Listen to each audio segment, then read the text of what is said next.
درود دوستان، امیدوارم هر جای ایران هستی حالتون خوب باشه.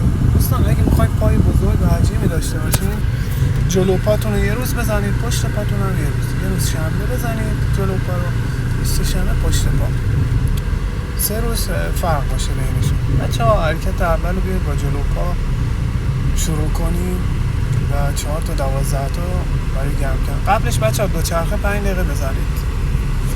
حرکت بعدی اسکاتو بچه ها من هرم میزنم 12 10 8 6 6.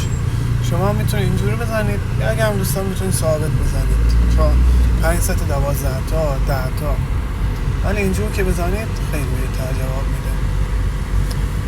حرکت بعدی هم بچه ها اگه پا ایستاده است با پرس پا وسط صفحه باشه، پا پایین وسط صفحه. اینم اگه ایستاده رو 3 ست 12 تا میزنید، پرس پا خالی رو 3 ست 12 تا.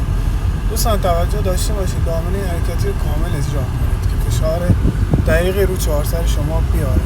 پرس پا که میخوایم بزنید، پا رو بزنید وسط صفحه، یه ذره سر پنجهاتون رو به بیرون باشه و کامل بیاید پایین و حرکت رو اجرا کنید. حرکت بعدی میان پا دنبه سوپر ستش با خیاط است. بچه‌ها وقتی میخواید میان پا بزنید، میان پا دنبل بزنید، سعی کنید این زانوهاتون رو به بیرون بذارید و کمر و واسطتون هم صاف باشه که خدای نکرده دیس کمر نگیرید. این هم 3 ست 12 تا. خیاطا رو میتونید بیشتر بزنید، خیاطا بین 3 ست 15 تا میتونید بزنید. بچه‌ها منو لایک کنید، کامنت یادتون نره. خیلی ممنون از شما.